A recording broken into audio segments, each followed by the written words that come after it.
Hello everyone, class 10 students, this is your chapter number 9, heredity and evolution. In this chapter, evolution portion is deleted one. तो आज हम सिर्फ करेंगे heredity part. What is the definition of heredity? This is your first question. Heredity is a process. It is a process which refers to the transmission of genetic characters or traits from the parents to their offsprings. यानी इसका मतलब क्या है, ये एक ऐसा process है जहां ट्रांसमिट होते हैं, पास होते हैं क्या, जेनेटिक करेक्टर्स, ऐसे करेक्टर्स जो हमारी जीन्स में प्रेजेंट हैं. ट्रेट्स का मतलब भी करेक्टर्स होता है, बायो में हम करेक्टर्स को ट्रेट्स भी बोलते हैं. From the parents to their offsprings या फिर from one generation to the next generation. This is your definition of what is heredity. Okay, next कुछ ऐसी टर्म्स हैं बेटा जो इस चैप्टर में हम डिस्कस करेंगे हेरिडिटी के अंदर. ये हेरिडिटी का हमने जो प्रोसेस है ये किसने हमें दिया, who is the founder of this process. ये देन थी बेटा जॉर्ज जॉन मेंडल की, ठीक है, जिसकी स्पेलिंग है आपको मैं यहां लिख देती हूं. ये बच्चे स्पेलिंग गलत करते हैं, GREGOR, Gregor, then John Mendel. He is the father of heredity कह लो, जेनेटिक्स कह लो. तो यहाँ जेनेटिक्स वर्ड मैंने यूज किया है, कंफ्यूज बिल्कुल नहीं होना. जेनेटिक्स क्या है? Study of genes is known as genetics. It is a branch of science which deals with the study of genes. जो लोग जीन्स की स्टडी करते हैं और उसको जो कंपाइल किया गया है जीन्स की स्टडी को, उसको हमने एक नाम दे दिया जीन्स के ऊपर, जिसे हम कहते हैं genetics. And who is the father of genetics? Gregor John Mendel. Okay, तो ये स्पेलिंग आपने जरूर याद करनी है. नेक्स्ट इज, सबसे ऊपर मैंने लिखा है यहां बेटा जीनोटाइप. तो ये क्वेश्चन आपने जरूर याद करना है. What is the difference between genotype and phenotype. Okay, तो ये दोनों चीजें मैंने यहां मेंशन कर दी हैं आपको बुक के ऊपर ही. तो सबसे पहले समझते हैं जीनोटाइप क्या है और फिर मैं आपको बताऊंगी what is phenotype. Genotype is hereditary information in the form of genes in DNA, या फिर हम कह लें कि genetic makeup of an organism. Okay, genetic constitution भी आप लिख सकते हो, जिस चीज से बना है ये, या फिर genetic makeup of an organism, एक ऑर्गेनिज्म के अंदर जो उसकी जीन्स की फॉर्मेशन है, मेकअप है, किस तरह से जीन्स एग्जिस्ट करती हैं उस ऑर्गेनिज्म में, उसको हम कहते हैं जीनोटाइप. तो इसकी फुल डेफिनेशन अगर आपको 2 मार्क्स में आती है तो आप क्या लिखोगे? पहले तो आप यही चीज लिखोगे, the genetic makeup of an organism is called genotype. Hereditary information in the form of genes in DNA which remains same in organism throughout its life. पूरी लाइफ में सेम रहती है उस ऑर्गेनिज्म में, उसको हम कहते हैं जीनोटाइप. Next is what is phenotype. These are visible characters change from infant to adult the appearance of organisms. यानी कि जो विजिबल कैरेक्टर्स हमें दिखाई देते हैं, जैसे कि हमने बोला इसकी स्किन का कलर हमें ब्राउन दिख रहा है, इसका फेयर दिख रहा है ना, इसका जो हेयर्स हैं वो हमें कर्ली दिख रहे हैं, या फिर हेयर्स हमें स्ट्रेट दिख रहे हैं, तो ये विजिबल कैरेक्टर्स हैं. विजिबल कैरेक्टर्स को हम फिनोटाइप बोलेंगे. यानी फिजिकल अपीयरेंस जो है ऑर्गेनिजम्स का, that is known as phenotype. ठीक है, और ये चेंज होता रहता है. आपका कलर पहले जब आप छोटे थे तो ज्यादा फेयर था, फिर एनवायरमेंटल कंडीशंस के कारण अब आपने ज्यादा एक्सपोज किया अपनी स्किन को in the presence of sunlight, तो आपका डल पड़ गया कलर, ब्राउन हो गया, ब्लैकिश हो गया. तो that is change from infant to adult. ये चीज समझ आ गई. तो जीनोटाइप में आप और फिनोटाइप में डिफरेंस लिखोगे. ये जेनेटिक मेकअप है और फिनोटाइप जो है ये विजिबल कैरेक्टर्स हैं. अब मैं बेटा बहुत इंपॉर्टेंट चीज आपको समझाने जा रही हूं कि जो हमारा फिनोटाइप है ये डिपेंड करता है जीनोटाइप पर. ठीक है, कैसे वो हम आगे पढ़ेंगे चैप्टर में. जिस तरह की जीन्स हमारे पास होंगी, डोमिनेंट होंगी, रिसेसिव होंगी, उस पर डिपेंड करेगा कि हमारा अपीयरेंस कैसा होगा. फॉर एग्जाम्पल, अगर हमारे पास जीनोटाइप यहाँ पर कैपिटल T है, हम लोग ये टॉलनेस का करेक्टर ले रहे हैं, डोमिनेंट है, ठीक है, तो दोनों ही प्योर फॉर्म में है, तो इसका मतलब जो हमारा अपीयरेंस होगा वो टॉल होगा. एक डोमिनेंट एलील है जीन में, एक रिसेसिव है हेटेरोजाइगस कंडीशन में, तब भी लॉ ऑफ डोमिनेंस के कारण हमारा जो अपीयरेंस होगा वो क्या होगा, वो टॉल होगा। इसका मतलब phenotype totally depends on genotype. तो अगर ये क्वेश्चन आपको आता है कि इन दोनों में से कौन किस पर डिपेंड करता है, तो फिनोटाइप जीनोटाइप पर डिपेंड करता है। ये तो होगी दोनों की डेफिनेशन। नेक्स्ट, जैसे मैंने आपको पहले ही बता दिया, जेनेटिक्स की डेफिनेशन फिर से मैंने यहां पर लिख दिया, आप नोट भी कर सकते हो इसको। It is the branch of biology which deals with the heredity and variation. जो मैं एलील्स का नाम ले रही हूं, ये क्वेश्चन भी बहुत बार बोर्ड में पूछा जा चुका है, इसलिए मैंने यहां पर लिख दिया what is the definition of allele. It is alternative form of a gene. जैसे जीन हमेशा जो है ना बेटा पेयर की फॉर्म में होती है, ठीक है। जैसे ये मैंने आपको बताया टॉलनेस की जीन है, पेयर की फॉर्म में, ठीक है। अगर वो उसकी दो जो अल्टरनेट सेगमेंट्स हैं उसका अगर आपसे कोई नाम पूछे तो दे आर अलील्स। जो वर्ड मैंने यूज किया ना allele, alternative form of gene, यानी इसकी 2 अलील्स आपको दिख रही है, alternate form of a gene occupying at same position on a chromosome. Genes कहाँ होती हैं बेटा, क्रोमोसोम्स के ऊपर होती हैं, थ्रेड लाइक स्ट्रक्चर्स होते हैं chromosome, and affecting the same characteristics but in 2 alternative veg.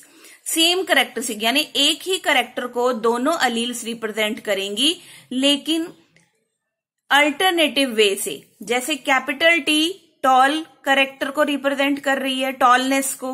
हमारा कैरेक्टर क्या है यहाँ पर, हमारा कैरेक्टर है यहाँ पर हमने लिया टॉलनेस, तो सेम कैरेक्टर है टॉलनेस। अगर टॉल है तो उसको डोमिनेंट टी ये वाली अलील रिप्रेजेंट करेगी, और अगर स्मॉल है, ड्वार्फ है, हाइट छोटी है, तो उसको स्मॉल टी रिप्रेजेंट करेगी ये वाली अलील, जिसको हम रिसेसिव अलील बोलते हैं। ठीक है बच्चे, तो ये तो थी आपकी डेफिनेशन अलील की। It is the alternative form of a gene occupying same position on the chromosome and affecting the same characteristics but in 2 alternative ways. Next बेटा हम इस चैप्टर में पढ़ेंगे accumulation of variation during reproduction. What is the meaning of accumulation? जब कोई चीज इकट्ठी हो जाती है ना, जिसको हम बोलते हैं गैदर्ड फॉर्म में हो जाती है ना, इकट्ठा होना, उसको हम बोलते हैं अकमुलेशन। तो what do you mean by accumulation of variation? इससे आप क्या समझते हो अकमुलेशन ऑफ वेरिएशन से? वेरिएशन जैसे मैंने आपको बताया चेंज, ठीक है, जो चेंज होता है कैरेक्टर्स में, change in characters is known as variation. Okay, change in characters, this is known as variation. तो हम यहां बात करेंगे Inheritance from the previous generation provides both a common basic body design and subtle changes in it for the next generation. ठीक है, जब भी हम कुछ इनहेरिट करते हैं पिछली जनरेशन से, तो हमारे पास एक कॉमन बॉडी डिजाइन सबके पास है ना, लेकिन उसमें कुछ ना कुछ चेंजेस होते हैं। तो वो किसके कारण होते हैं? वेरिएशन के कारण। कब? During reproduction. Now think about what would happen when this new generation in its turn reproduces. आगे जब वो न्यू जनरेशन रिप्रोड्यूस करेगी फिर वेरिएशन होंगी। तो ये बड़ा अच्छा एग्जाम्पल दिया है, देखो ये पेरेंट बॉडी है, एसेक्सुअल रिप्रोडक्शन है, इसलिए सिंगल पेरेंट है यहाँ पे। जब ये डिवाइड हुआ 2 डॉटर सेल्स में, तो थोड़ी सी इसमें एसेक्सुअल है तो थोड़ी थोड़ी वेरिएशन होती है एसेक्सुअल रिप्रोडक्शन में, आपको पता है। तो देखो यहाँ पे थोड़ी सी वेरिएशन आई, थोड़ी यहाँ पर आई, फिर ये फर्दर जो न्यू जनरेशन फिर से डिवाइड होगी 2 डॉटर सेल्स में, ये सिंगल पेरेंट डिवाइड होगा, थोड़ी और वेरिएशंस आ गई, ये आगे डिवाइड हुआ, थोड़ी और वेरिएशंस आ गई। तो ऐसे जब अकमुलेशन ऑफ वेरिएशन हो जाती है तो एक नई स्पीशीज बन जाती है हमारे पास न्यू कैरेक्टर्स के साथ। ओके, ये एक से दूसरी जनरेशन में नई स्पीशीज नहीं बनती, इसके लिए एक ग्रेजुअल प्रोसेस है, लंबा प्रोसेस है। जब वेरिएशंस बहुत ज्यादा हो जाती हैं तब एक नई स्पीशीज बनती है, जिसको स्पेशिएशन बोलते हैं। आइए हम पढ़ते हैं यहाँ पर बैक्टीरिया के केस में वेरिएशन जो है वो किस तरह यूजफुल है उसकी सर्वाइवल के लिए।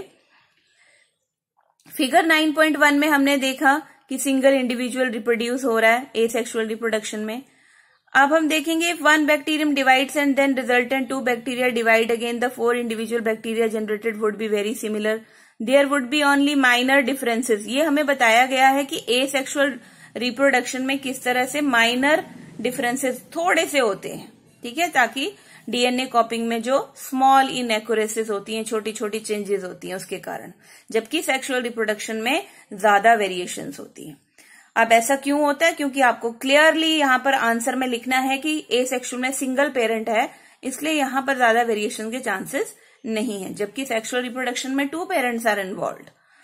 However, if sexual reproduction is involved, even greater diversity will be generated. ये क्वेश्चन की फॉर्म में आ सकता है। Why? As we will see when we discuss the rules of inheritance. Now, do all these variations in a species have equal chances of surviving in the environment in which they find themselves? वो अब यहाँ पर क्या चीज कह रहा है कि ये जो वेरिएशंस हैं, जितनी भी वेरिएशंस होती हैं एक स्पीशीज में, क्या उनको इक्वल चांस मिलता है सर्वाइविंग का एनवायरमेंट में? जी नहीं, ऐसा बिल्कुल नहीं होता।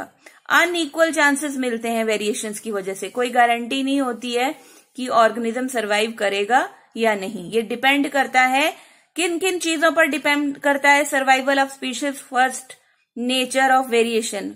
वेरिएशन का नेचर क्या है, यानी कि किस टाइप की वेरिएशन हुई है, लेस अमाउंट में, एवरेज या मैक्सिमम वेरिएशन हुई है, ज्यादा एक्सेस में वेरिएशन हुई है। Second, different individuals would have different kinds of advantages.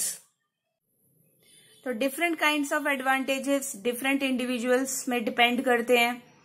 Bacteria that can withstand, यहाँ पे एग्जाम्पल बहुत बढ़िया दिया है एनसीईआरटी में जो आप कोड कर सकते हो। क्या एग्जाम्पल दिया आपको? Bacteria that can withstand heat will survive better in a heat wave. ठीक है, कुछ ऐसे बैक्टीरिया हैं जो स्ट्रॉन्ग हीट वेव में सर्वाइव कर सकते हैं। As we have discussed earlier, selection of variants by environmental factors forms the basis for evolutionary process as we will discuss in later sections. यहाँ पर समझो, हमने बैक्टीरिया को देखा कि स्ट्रॉन्ग हीट वेव में कुछ की डेथ हो गई, लेकिन कुछ ने सर्वाइव किया। जो सर्वाइव करेंगे वो हीट रेजिस्टेंट होंगे। कैसे होंगे वो? Heat resistant. ओके, तो इस तरह के भी हमारे सामने बैक्टीरियाज आपको देखने को मिलेंगे। ठीक है, नेक्स्ट इज, ये 2 आपके पास क्वेश्चन है हेरिडिटी के। ए ट्रेट 10% में है पॉपुलेशन में। ए ट्रेट का मतलब कोई भी एक करेक्टर। बच्चे जो है ना वो कंफ्यूज हो जाते हैं कि मैम ये ट्रेट क्या है। ट्रेट का मतलब character, black colour of eyes, blue colour of eyes, tall height, short height, ये सब करेक्टर्स है। तो अगर हम ए ट्रेट की बात करें, ए करेक्टर की, ये किसी पॉपुलेशन में 10% है। ठीक है, और पॉपुलेशन कैसे रिप्रोड्यूस हो रही है? एसेक्सुअली रिप्रोड्यूस हो रही है। ट्रेट बी है दूसरा कोई करेक्टर जो 60% है सेम पॉपुलेशन में। तो सिंपल है, हमसे पूछा गया है which trait is likely to have arisen earlier, कौन सा जो ट्रेट है वो जल्दी आया होगा। तो बेटा ऑब्वियस है 60% वाला जल्दी आया होगा, क्योंकि ये सेक्सुअल रिप्रोडक्शन है, सिंगल पेरेंट से हो रहा है, तो सिंगल पेरेंट को ज्यादा परसेंटेज में है तो जल्दी आया होगा ना। तो trait be exist in 60%।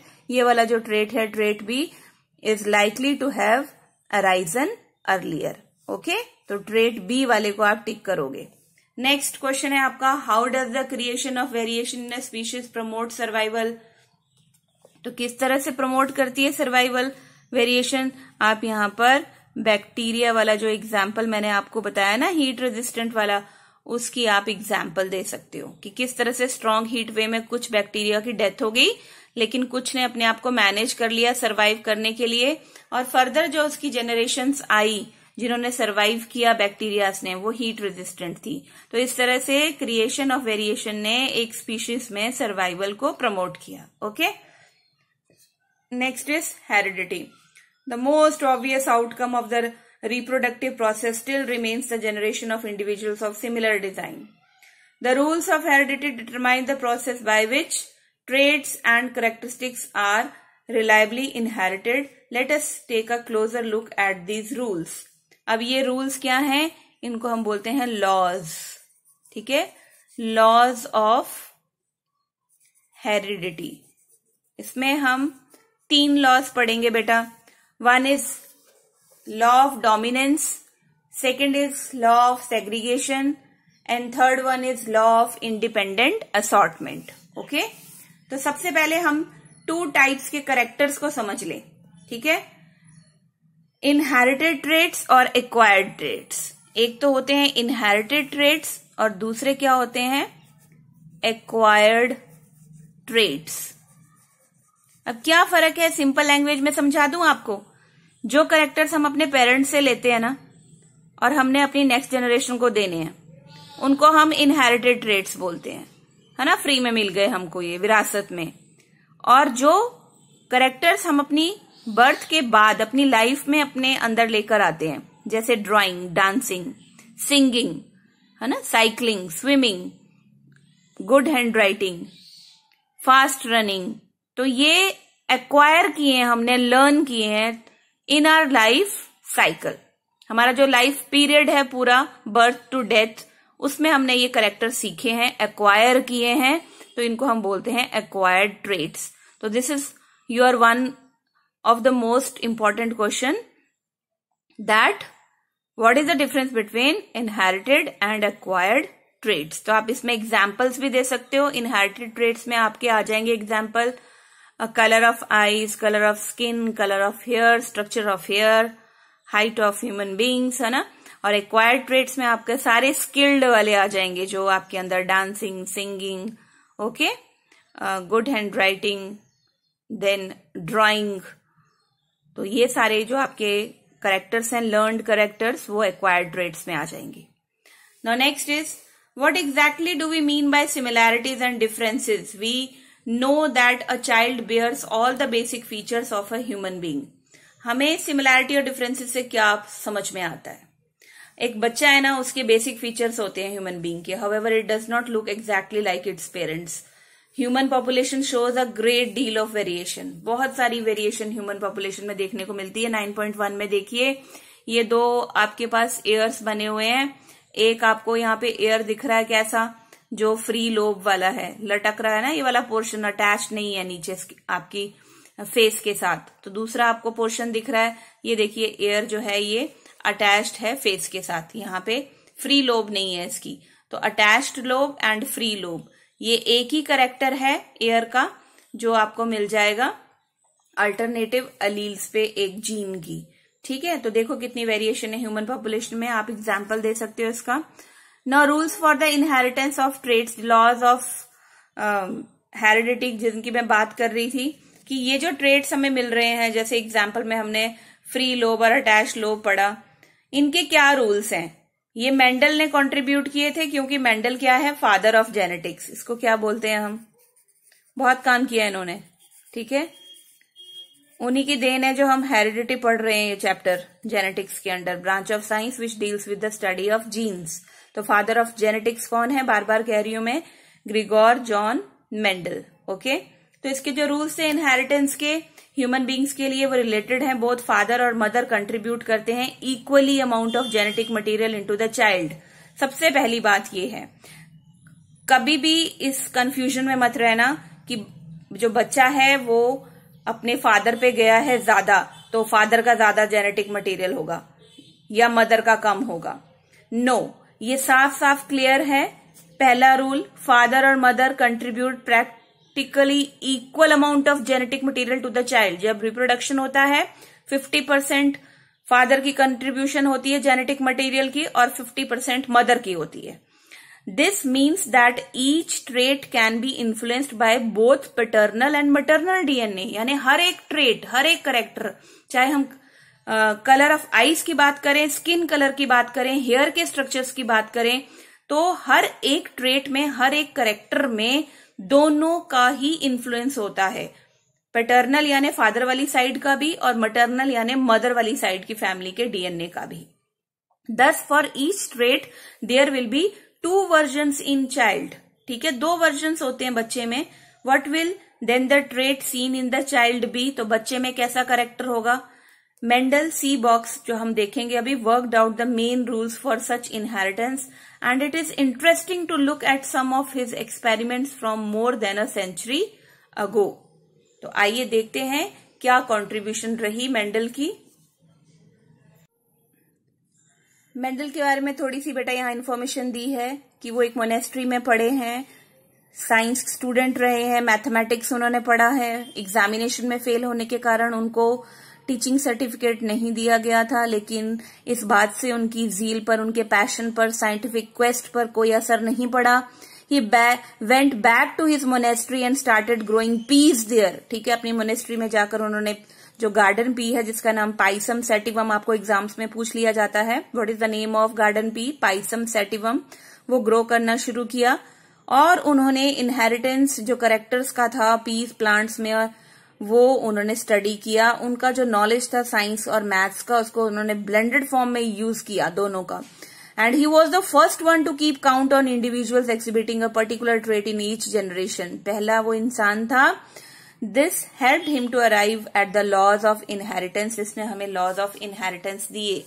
That's why he is known as father of genetics. Okay, तो यहां पर जो लॉज उसने दिए, उनको पढ़ने से पहले मैं आपको ये चीज बता दूं कि एक तो बेटा ये क्वेश्चन आपको एग्जाम में आता है कि why he choose garden pea for his experiment, why he choose Pisum sativum, जिसको गार्डन पी बोलते हैं, फॉर हिज एक्सपेरिमेंट्स। तो बेटा बहुत सारे प्लांट्स उसने, ऐसा नहीं है कि डायरेक्ट जाकर पी प्लांट को उसने चूज कर लिया और उस पर काम करना शुरू कर दिया। कुछ ऐसी खासियत थी पाइसम सेटिवम में, गार्डन पी में, उसके 7 कैरेक्टर्स थे, कॉन्ट्रास्टिंग कैरेक्टर्स थे, ठीक, जिनके ऊपर उसने काम किया। तो इतने मैक्सिमम कैरेक्टर्स एक ही प्लांट में होने के कारण गार्डन पी को सिलेक्ट किया गया। अब ये कैरेक्टर्स भी आपसे पूछ लिए जाते हैं, जैसे राउंड रिंकल्ड सीड्स भी थे, टॉल शॉर्ट प्लांट्स भी थे पी प्लांट के, व्हाइट और वॉयलेट फ्लावर्स, 2 कलर के फ्लावर्स थे उसमें। और इस तरह से आपने फाइंड आउट करने हैं बाकी के 7 कैरेक्टर्स एग्जाम के लिए तैयार करने हैं। ठीक है, तो ये आपका होमवर्क समझ लीजिए जो आपने करना है। कुछ बेटा लॉज ऑफ जो मेंडल मैंने यहां पर नोट किए हैं, ये बाद में भी पढ़ेंगे, लेकिन कुछ टर्म्स मैं आपको बता दूं कि जो मैंने बात की थी ना पीछे जीन्स की, तो जीन्स की अलील की भी बात की थी कि alternate form of gene is known as allele. तो ये जीन्स बेटा जब एक जैसी अलील्स होती है ना जीन में, फॉर एग्जाम्पल दोनों कैपिटल टी हैं, यानी दोनों डोमिनेंट जीन है, डोमिनेंट जीन को हम कैपिटल में लिखते हैं, तो उसको हम होमोजाइगस कंडीशन बोलते हैं, चाहे वो डोमिनेंट जीन की हो चाहे वो रिसेसिव जीन की हो। Both the alleles when they are same in dominant और recessive genes, that condition is known as homozygous. ठीक है ना, इस फॉर्म में होगी या इस फॉर्म में, ये डिफरेंस आता है आपको। What is the difference between homozygous and heterozygous gene. जब हम बात करते हैं डिफरेंट टाइप ऑफ जीन्स की, तो उनको हाइब्रिड कंडीशन भी बोला जाता है। हाइब्रिड कंडीशन क्यों? एक आपके पास जो डोमिनेंट एलील है, एक आपके पास रिसेसिव है ना, तो ये हेटेरोजाइगस कंडीशन है, तो इसे हाइब्रिड भी बोला जाता है। अब आगे देखिए, पी प्लांट को हमने क्यों यूज किया, 7 कैरेक्टर्स मैंने बताए थे, एक तो ये है, दूसरा मैंने यहां पर लिखे हैं they are easy to grow, है ना, उनको ग्रो करना बड़ा आसान है गार्डन पी को, ये भी आपका एक पॉइंट बन जाएगा आंसर में। शॉर्ट लाइफ स्पैन होता है उनका, इतना लंबा लाइफ स्पैन नहीं होता, तो जल्दी जल्दी फ्लावर्स भी उसमें आते हैं, तो मेंडल को हेल्प मिल जाती है स्टडी के लिए, लंबे टाइम तक उसको फ्लावरिंग पीरियड के लिए वेट नहीं करना पड़ा। देन सेल्फ पॉलिनेटेड है, सेल्फ पॉलिनेशन होती है, ठीक है, ये भी बहुत बड़ा प्लस पॉइंट है। लार्ज साइज ऑफ फ्रूट्स लिखा है शायद मैंने यहाँ पे, ठीक है, flowers, large size of flowers, जिससे स्टडी करने में हेल्प मिली। देन इजिली डिस्टिंग्विशेबल करेक्टर्स, सारे करेक्टर्स हम देख सकते हैं इजिली, उनको हम फ्लावर्स के कलर को आइडेंटिफाई कर सकते हैं, या तो वो व्हाइट कलर का होगा या वॉयलेट कलर का होगा, है ना। शॉर्ट और टॉल प्लांट्स को, राउंड और रिंकल सीड्स को पहचान सकते हैं। तो ये कुछ ऐसी बातें थी कि उसने क्यों गार्डन पी को ही, पाइसम सेटिवम को ही सिलेक्ट किया एक्सपेरिमेंट के लिए। यहां पर लॉ ऑफ सेग्रीगेशन मैंने लिखा है, लेकिन इसको मैं यहां एक्सप्लेन नहीं करूंगी, इसको मैं एक्सप्लेन बाद में करूंगी जब आपके चैप्टर में आएगा। ठीक है, तो आइए देखते हैं क्या किया मेंडल जी ने पी प्लांट के साथ और क्या हुआ। Mendel used a number of contrasting visible characters of garden pea, round, wrinkle, seal, tall, short, ये सब कैरेक्टर उसने यूज किए। उसने गार्डन पी को लिया डिफरेंट कैरेक्टर्स के लिए, टॉल प्लांट, शॉर्ट प्लांट लिया और उसकी जो प्रोजेनी थी उनको क्रॉस किया। ठीक है, टॉल प्लांट को एज अ पेरेंट लिया, शॉर्ट प्लांट को एज अ पेरेंट लिया, यहां आप देख सकते हो पिक्चर में, दोनों को उसने क्रॉस किया। ठीक है, देन उसके पास जो फर्स्ट जनरेशन आई वो कुछ इस तरह की थी। सारे के सारे जितने भी प्लांट थे ना पी प्लांट के, वो सारे टॉल थे, यानी 100% F1 में। F1 क्या होता है बेटा? First generation. Okay, F1 generation जो थी 100% टॉल की आई। ठीक है, अब उसने क्या किया, ये वाली जनरेशन उठाई। इस वाली जनरेशन में उसके पास होमोजाइगस थे पेरेंट्स, सारे के सारे, सॉरी हेट्रोजाइगस। हेट्रोजाइगस क्यों? एक डोमिनेंट है अलील, एक रिसेसिव है, तो इम्प्योर भी बोलते हैं इसको, हाइब्रिड, इम्प्योर। तो ये उसने पेरेंट्स उठाए और उनको जब उसने क्रॉस किया, क्रॉस फर्टिलाइज किया, तो उसके पास जो रिजल्ट्स थे वो चौंकाने वाले थे। क्या थे वो? एक उनमें से ड्वार्फ था और 3 उनमें से टॉल थे। लेकिन ये जो टॉल थे इनका जीनोटाइप अलग अलग था। ये प्योर जीनोटाइप जिसकी मैंने बात की है ना, ये होमोजाइगस फॉर्म में प्योर टॉल, और ये इम्प्योर टॉल हेट्रोजाइगस फॉर्म में। हेट्रोजाइगस क्यों? एक डोमिनेंट अलील है, एक रिसेसिव अलील है, और ये वाला भी हेट्रोजाइगस की फॉर्म में आया। एक जो प्लांट था ना वो होमोजाइगस की फॉर्म में आया, जिसको हम बोलते हैं रिसेसिव करेक्टर, ड्वार्फ करेक्टर। ठीक है, तो हमारे पास रेशियो क्या आ गया था पहले वाले में? अगर हम फिनोटाइप की बात करें, फिनोटिपिक रेशियो क्या है इसका? 3:1। और जीनोटाइप का मेकअप क्या है? एक प्योर है ना तो 1, 2 इम्प्योर है तो 2, देन 1 ड्वार्फ है तो 1। ये जीन्स की मेकअप आ गई। आगे ना आपका एग्जाम्पल जीनोटाइप का, तो 1:2:1 इज जीनोटिपिक रेशियो, एग्जाम में पूछ ली जाती है। और फिनोटिपिक रेशियो यानी अपीयरेंस कैसा है, देखने में कैसे है, 3 टॉल है, 1 ड्वार्फ है, तो 3:1 is phenotypic ratio. I think अब आपको ये क्लियर हो गया होगा कि फिनोटिपिक रेशियो और जीनोटिपिक रेशियो में क्या फर्क होता है। ठीक है, फिजिकल अपीयरेंस से हम फिनोटिपिक रेशियो लिखते हैं और जेनेटिक मेकअप को देखकर हम जीनोटिपिक रेशियो लिखते हैं। तो अब उसने ये जो बात थी, Mendelian experiment test this by getting both paternal plants from this F1 tall plants to reproduce by self pollination. जो प्रोजेनी उसके पास आई सारी टॉल थी। सेकेंड जनरेशन में उसने F1 के पेरेंट्स लिए और 1/4 of them are short. This indicates that both the tallness and shortness traits were inherited in the F1 plants. लेकिन कुछ ही जो दोनों ही देखो यहाँ पर F1 जनरेशन में डोमिनेंट और रिसेसिव दोनों ट्रेट्स आए थे करेक्टर्स, लेकिन सिर्फ डोमिनेंट ने अपने आप को एक्सप्रेस किया। This is known as law of dominance. This is known as law of dominance. तो ये आपने पेपर में तैयार करना है। मैं यहां पे लिख देती हूं क्वेश्चन आपका, what is law of dominance. ठीक है, ये आपका मैंने क्वेश्चन लिख दिया, what is law of dominance. पूरा आप ये ड्रॉ करोगे क्रॉस। ठीक है, F1 में 100% आया आपका। ये हेट्रोजाइगस कंडीशन होने के बावजूद भी सभी टॉल हैं। ऐसा नहीं है कि यहाँ पे रिसेसिव ट्रेट नहीं था, लेकिन जब ऐसी कंडीशन थी तब भी डोमिनेंट जीन ने अपने आप को एक्सप्रेस किया, and this is known as law of dominance. ठीक है, this led Mendel to propose the 2 copies of factor now called genes controlling traits are present in sexually reproducing organism। genes की उसने भाई डिस्कवरी कर दी। these 2 may be identical और may be different। वो दोनों pure form में भी हो सकती हैं जीन्स और डिफरेंट भी हो सकती हैं depending on the percentage. a pattern of inheritance can be worked out with this assumption। और इसी से हमारा बना लॉ ऑफ डोमिनेंस। नेक्स्ट देखिए, अगर हम एक ही कैरेक्टर ले रहे हैं तो इसको हम बोलते हैं मोनोहाइब्रिड। यानी मान लो टॉलनेस ही हमने लिया, एक कैरेक्टर सिंगल, या फिर कलर का लिया, या फिर शेप का लिया ना, शेप ऑफ सीड। तो एक कैरेक्टर को लेके चले, अब वो सीड की शेप राउंड भी हो सकती है, रिंकल भी हो सकती है। अब जो एक कैरेक्टर टॉल लिया है उसमें टॉलनेस भी हो सकती है, ड्वार्फनेस भी, शॉर्टनेस भी हो सकती है। अगर कलर ऑफ आईज लिया तो ब्लू कलर भी हो सकता है, ब्लैक कलर भी हो सकता है, ब्राउन कलर भी हो सकता है। तो अगर हम एक कैरेक्टर की बात करेंगे अपने क्रॉस में तो उसको मोनोहाइब्रिड क्रॉस बोलेंगे। अगर हम 2 कैरेक्टर्स की बात करेंगे डाइहाइब्रिड तो उसको हम डाइहाइब्रिड बोलेंगे। यानी 2 कैरेक्टर ले लिए हमने, शेप भी ले लिया पी प्लांट का राउंड रिंकल्ड, और कलर भी ले लिया येलो ग्रीन। तो ये 2 कैरेक्टर्स के साथ हमने क्रॉस करवाया तो उसको डाइहाइब्रिड क्रॉस बोलेंगे। यहां पर हमारा लॉ बनेगा law of independent assortment. Okay, अब क्या होता है लॉ ऑफ इंडिपेंडेंट असॉर्टमेंट? वो भी मैं आपको बताऊंगी। उस लॉ में हम लोग क्या करते हैं वो भी आपको डिटेल में पढ़ाऊंगी। देन अब इसके बाद लॉ ऑफ डोमिनेंस करने के बाद in this explanation both pure tall and impure tall are tall plants, okay, while only जो आपका रिसेसिव है ये, ठीक है, dwarf is a short plant. In other words a single copy of capital T is enough to make the plant tall. और अगर ये single copy enough है प्लांट को टॉल बनाने के लिए, है ना, और both copies have to be small T. अगर शॉर्ट होना है प्लांट ने तो दोनों कॉपी स्मॉल टी की होनी चाहिए, रिसेसिव होनी चाहिए।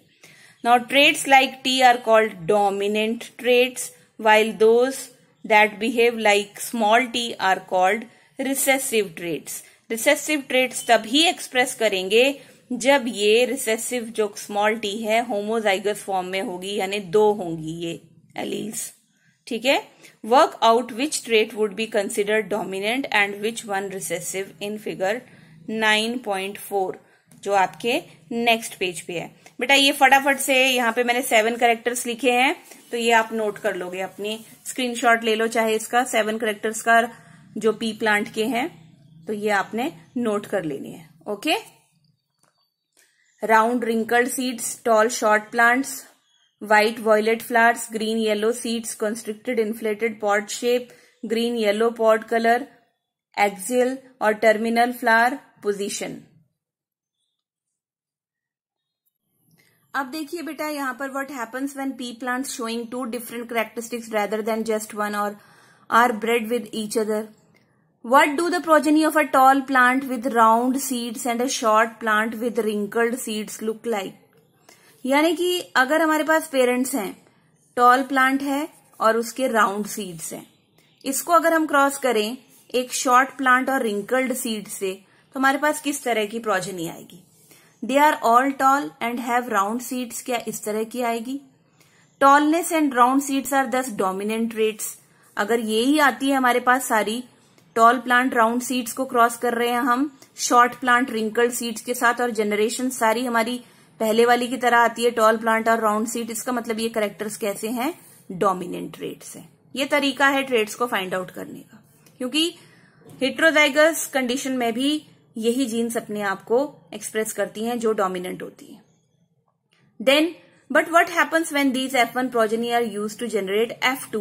लेकिन F2 प्रोजेनी में जब हम सेल्फ पॉलिनेशन करते हैं, जो हमारे पास जनरेशन आती है, तब क्या होता है? Mendelian experiment will find that some F2 progeny are tall with round seeds, लेकिन कुछ शॉर्ट प्लांट्स होते हैं with wrinkle seeds. However there would also be F2 progeny जो न्यू कॉम्बिनेशंस शो करती है, वेरी इंपॉर्टेंट। ऐसा हमने मोनोहाइब्रिड क्रॉस में नहीं देखा लॉ ऑफ डोमिनेंस में, जो हमने उसने पहले किया था, ठीक है, एक कैरेक्टर के साथ। जब हमने 2 कैरेक्टर वाले पेरेंट्स ले लिए, ठीक है, और तब क्रॉस किया, तो हमारे पास ऐसे तो आए जो टॉल और राउंड थे, शॉर्ट और रिंकल्ड वाले थे, लेकिन नए कॉम्बिनेशन भी थे। कैसे नए कॉम्बिनेशन? टॉल प्लांट्स थे लेकिन रिंकल्ड सीड्स थे, राउंड सीड्स थे लेकिन शॉर्ट प्लांट थे। ऐसे नए कॉम्बिनेशंस भी हमें देखने को मिले, तो इसको हम बोलते हैं dihybrid cross, law of independent assortment, यानी alleles they are independent to express themselves, okay, वो अपने आप को एक्सप्रेस कर सकती हैं किसी के साथ भी जाकर। Some of them would be tall but have wrinkled seeds, others should be short but have round seeds. You can see as to how new combinations of traits are formed in F2 offsprings when factors controlling for seed shape and seed color recombine to form zygote leading to form to F2 offsprings. तो ये जो हमने किया tall short trait and the round seed wrinkled seed trait are independently inherited. किसी पे depend नहीं थी नई कॉम्बिनेशन जो हमारे सामने आए, तो इसको हम बोलेंगे law of independent assortment. Assortment of each pair of trait is independent of each other, okay, during gamete formation. Gamete की जब फॉर्मेशन हुई तो कहीं से ये नहीं है कि वो डिपेंड करता है किसी के ऊपर कि ये सारे दोनों अलील्स चलेंगी तो हम चलेंगे। Alleles they are independent of their trait, ठीक है। This gives each pair of characters a fair chance of expressing. तो हर एक ट्रेट अपने आप को एक्सप्रेस कर सकता है, दूसरे ट्रेट के ऊपर डिपेंड नहीं है। Okay, now how do these traits get expressed, ये देखते हैं। ये आपके सामने देखो, यहाँ डायग्राम्स में समझाती हूँ मैं आपको। ये हमारे पास बना है ना। हमने लिया ये क्रॉस फर्टिलाइजेशन की इन दोनों की, हमारे पास F1 जनरेशन ऐसी आई। देन सेल्फ फर्टिलाइजेशन किया तो ये 3:1 रेशियो आ गया। 9.1 में डोमिनेंट और रिसेसिव करेक्टर हमने देख लिए। ये जो एक्सप्रेस हो रहा है पर्पल कलर में, तो दिस इज, इसकी ज्यादा परसेंटेज ये डोमिनेंट है और ये वाला हमारे पास रिसेसिव है। अब देखते हैं लॉ ऑफ इंडिपेंडेंट असॉर्टमेंट में न्यू कॉम्बिनेशंस जो आई है हमारे पास। देखिए, ये हमारे पास था एक पेरेंट ऐसा जिसके पास 2 ट्रेट्स थे, क्या, राउंड और ग्रीन। ये सीड है पी प्लांट का, है ना, पी सीड है, ये मटर का दाना कैसा है, राउंड ग्रीन। ठीक है, 2 कैरेक्टर हैं इसके पास। और ये है रिंकल्ड येलो, रिंकल्ड येलो। अब ये जो कैपिटल लेटर में लिखा है ना राउंड, ये डोमिनेंट कैरेक्टर है और ये ग्रीन वाला रिसेसिव है। यहाँ रिंकल्ड स्मॉल आर में जो लिखा है ये रिसेसिव कैरेक्टर है, जो डोमिनेंट है that is yellow colour. Okay, जब हमने इसको क्रॉस करा तो हमारे पास जो गैमेट्स आए वो इस तरह से F1 के थे। ठीक है, यहाँ के गैमेट्स हमारे पास एक जो हमने ले लिया आर डोमिनेंट कैरेक्टर और एक रिसेसिव वाई ले लिया। यहाँ पर एक रिसेसिव आर ले लिया, एक डोमिनेंट का लील उठा लिया, तो ये गैमेट्स बन गए हमारे जिन्होंने रिप्रोडक्शन में पार्टिसिपेट करना है। जब हमारे पास F1 जनरेशन आई तो उस जनरेशन में दोनों के कैरेक्टर्स थे RR YY। ठीक है, जो राउंड येलो था, इसको हमने जब सेल्फ फर्टिलाइज किया बेटा, तो यहाँ पर ही हमने इंडिपेंडेंट लॉ ऑफ असॉर्टमेंट में ये समझना है कि जरूरी नहीं है कि ये जो गैमेट्स हमारे पास आए हैं वो इसी तरह के हमें मिलेंगे। ठीक है, न्यू कॉम्बिनेशन हमारे पास आएंगी। हमने F1 जो लिए एज अ पेरेंट लिए, ठीक है, F1 के जो जनरेशन हमारे पास आई थी वो एज अ पेरेंट हमने लिए। तो ये वाले पेरेंट जो हैं, आगे देखिए ये क्या गैमेट्स फॉर्म करेंगे यहाँ पर, इसका हमने ले लिया RY, हाँ, देन R स्मॉल y, इसका हमने ले लिया small r capital Y, then small r small y। ठीक है, इनके गैमेट्स बना लिए। तो ये मेल गैमेट्स हैं, ये फीमेल गैमेट्स हैं। जब हमने इनको फर्टिलाइज करवाया तो हमारे पास राउंड येलो भी आया, राउंड येलो ग्रीन भी आया। ग्रीन तो शो नहीं करेगा क्योंकि ये एक ही फॉर्म में है, तो राउंड येलो है ये भी। देन राउंड येलो आया, then round yellow, then round yellow. इसी तरह से बेटा हमारे पास ये आ गया, कैपिटल R है यहाँ पे तो ये राउंड होगा और कैपिटल Y है तो येलो होगा, तो राउंड येलो आ गया हमारे पास। ये भी राउंड येलो है। यहाँ पर देखिए ये ग्रीन कलर है, यहाँ पर होमोजाइगस फॉर्म में दोनों ही स्मॉल वाइज है हमारे पास। तो ये कैसा होगा, राउंड तो इसकी शेप है ही है लेकिन ग्रीन कलर का होगा। तो यहाँ पर हमारे पास फिर राउंड येलो आ गया, देन राउंड ग्रीन आ गया हमारे पास। यहाँ पर राउंड येलो रिंकल्ड फॉर्म में आया है अब ये हमारे पास। ठीक है, तो ये कॉम्बिनेशन हमें डिफरेंट देखने को मिल रहे हैं। 9:3:3:1 ये फिनोटिपिक रेशियो है। ठीक है, this is phenotypic ratio. Okay, appearance में कैसे, जो 9 है हमारे पास यहाँ पर दे आर राउंड येलो, है ना, आपने देखा, इस क्रॉस को आप प्रैक्टिस भी करोगे। और 3 हमारे पास राउंड ग्रीन है यहाँ पर, एंड 3 जो है ये हमारे पास रिंकल्ड येलो है, 1 हमारे पास रिंकल्ड ग्रीन है। तो इस तरह के हमें कितने मिलते हैं, round yellow 315, round green 108, wrinkled yellow 101, wrinkled green 32। यानी ये रेशियो हमारे पास कट कटाकर आ जाता है 9:3:3:1।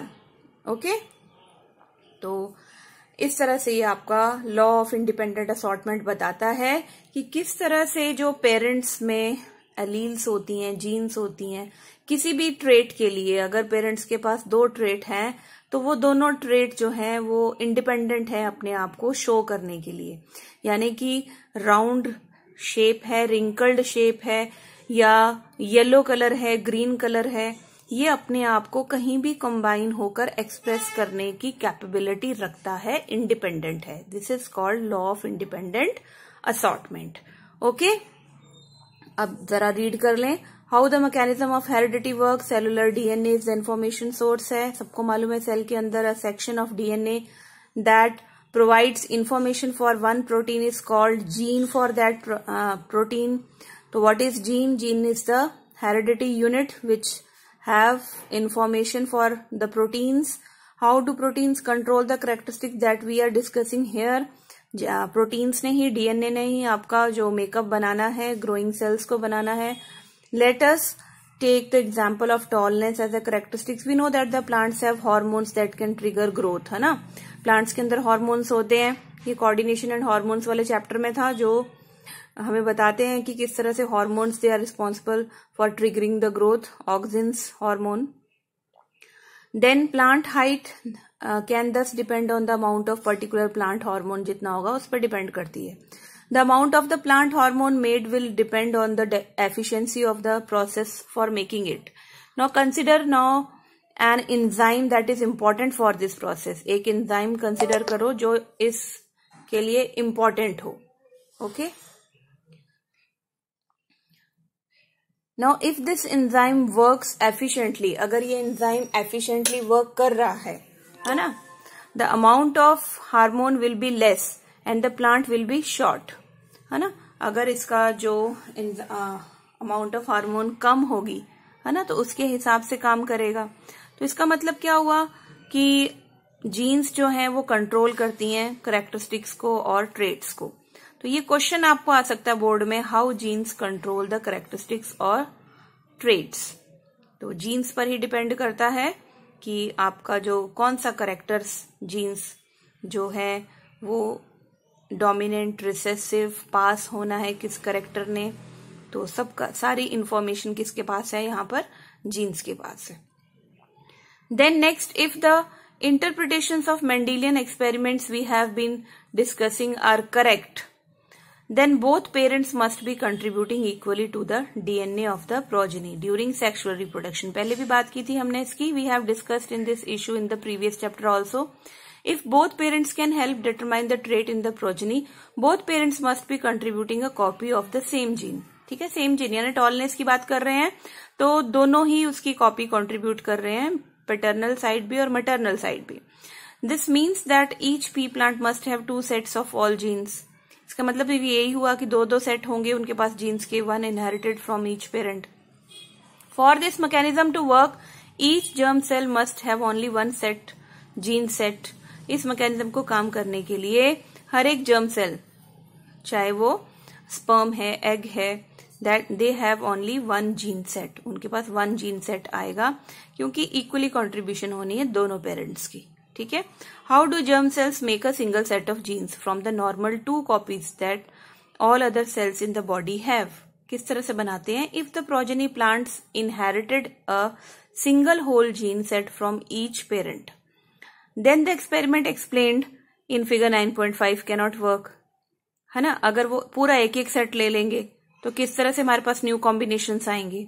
This is because the 2 characteristics R and Y would then be linked to each other and can not be independently assorted. ठीक है. तो यहाँ पर हम एक वर्ड में दे रही हूँ आपको, हैप्लॉइड का मतलब क्या होता है, फिर आपको आगे का समझ में आएगा. हैप्लॉइड वो सेल्स होते हैं ऑर्गेनिजम्स के जिनमें 1 सेट ऑफ जीन्स होता है. Example, human reproductive cells. Reproductive cells human के, स्पर्म है, ओवा है, 1 सेट ऑफ जीन्स है उनमें. These cells have genetic constitutions of N. ठीक है. यहाँ पे जो नंबर ऑफ क्रोमोसोम्स हैं इसमें, इन सेल्स में, रिप्रोड्यूसिंग सेल्स में. ओके. अब नेक्स्ट में देखिए, this is explained by the fact that each gene set is present not as a single long thread of DNA की बात कर रहे हैं हम यहाँ पर. सोमैटिक सेल्स किसको बोलते हैं बेटा? जो सेक्स सेल्स नहीं होते, माइटोसिस का प्रोसेस होता है जहां पर. और गैमीट सेल क्या होता है? सेक्स सेल होता है, जिनको हम एलोसोम्स भी बोलते हैं. ठीक है. सोमैटिक सेल्स को ऑटोसोम्स बोलते हैं. मियोसिस का प्रोसेस होता है गैमीट सेल्स में. रिप्रोडक्शन में मियोसिस का प्रोसेस होता है. ठीक है. रिडक्शनल डिवीजन है ये. आइए देखते हैं. Each cell will have 2 copies of each chromosomes, 1 each from male and female parents. Every germ cell will take 1 chromosomes from each pair and these may be of either maternal और paternal origin. When 2 germ cells combine, जब 2 germ cells combine करते हैं, they will restore the normal number of chromosomes in the progeny, ensuring the stability of the DNA of the species. For example, यहाँ father के पास 2n है ना, तो mother के पास 2n है, तो यहाँ से हमें एक ही मिलने वाला है n, यहाँ से मदर से एक ही n मिलने वाला है, तो ये जो क्रोमोसोम नंबर है ये स्टेबल रहता है नेक्स्ट जनरेशन में भी, and this process is known as meiosis. Such a mechanism of inheritance explains the result of Mendel's experiment and is used by all sexually reproducing organisms. But asexually reproducing organisms के case में क्या होता है, similar rules of inheritance भी वो follow करते हैं. Can we work out how the inheritance might work? Okay.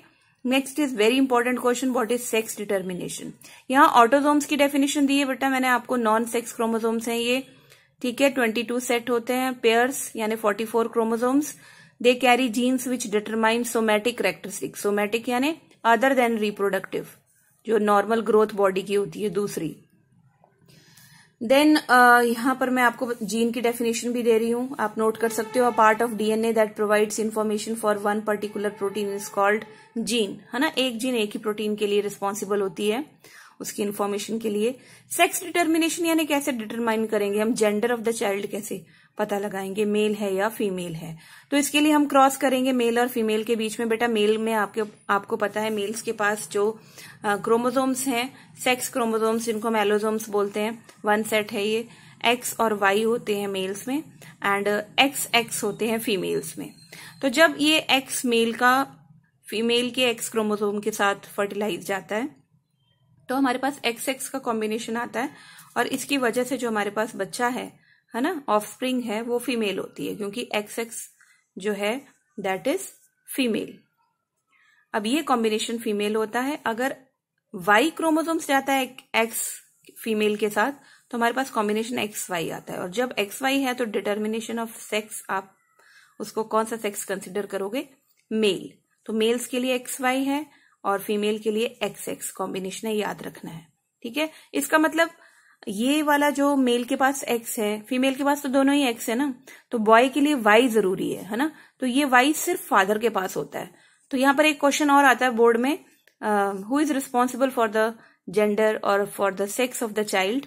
Father is responsible. Answer is father is responsible definitely, because Y chromosomes is only present in the males, in father only. Okay, that's why जो XY जो हमें male child मिलना है, that is just because of the Y chromosome which is present in the male's body. That is why father is considered as the responsible as the sex determination के लिए, है ना. Gender of the child के लिए father को responsible समझा जाता है. आइए फटाफट से इसको पढ़ लेते हैं. We have discuss the idea that the 2 sex participating in sexual reproduction must be somewhat different from each other for a number of reasons. How is sex of a new born individual determined? Different species use very different strategies. Some rely entirely on environmental cues. Thus in some animals like few reptiles की बात करें, temperature जो है वो fertilise करता है eggs को, determine करता है whether animals developing in the eggs will be male और फीमेल, है ना. टेम्परेचर ये किस में डिटरमाइन करता है, रेप्टाइल्स में, है ना. इन अदर एनिमल्स जैसे स्नेल्स की बात करें तो individuals can change sex indicating that sex is not genetically determined. However in human beings की बात करें तो sex of the individual is largely genetically determined है ये ह्यूमन बींग्स में. In other words, genes inherited from our parents decide whether we will be boys और girls. इन genes की वजह से, जैसे मैंने एक्स वाई क्रोमोसोम के बारे में बताया, फादर में होता है, वही डिसाइड करता है कि जो चाइल्ड है अगर उसमें एक्स वाई है तो वो बॉय है, अगर एक्स है तो वो गर्ल है. But so far we have assumed that similar gene sets are inherited from both parents. If that is the case, how can genetic inheritance determine the sex? तो explanation क्या है इसकी? All human chromosomes, they are not paired. Most human chromosomes have a maternal and a paternal copy, and we have 22 such pairs, है ना. But one pair, जिसको हम sex chromosomes बोलते हैं, is odd in not always being a perfect pair. Women have a perfect pair of sex chromosomes, both X. दोनों X होते हैं chromosomes women's में, but men have a mismatched pair. One is a normal sized X और जो दूसरा होता है short होता है जिसको हम बोलते हैं Y. So women are XX while men are X Y. ये बात तो आपको क्लियर हो जानी चाहिए। Now can we work out what the inheritance pattern of X and Y will be, ये मैंने आपको डिटेल में समझा दिया है। All children will inherit an X chromosomes from their mother regardless of whether they are boys और girls. Such that the sex of the children will be determined by what they inherit from their father. यानी mother से x तो आना ही आना है सबके पास, ठीक है, लेकिन फादर से अगर वो एक्स लेते हैं तो गर्ल होगी, फादर से अगर वो वाई लेते हैं तो बॉय होगा। A child who inherits an X chromosome from her father will be a girl and one who inherits Y chromosome from him will be a boy।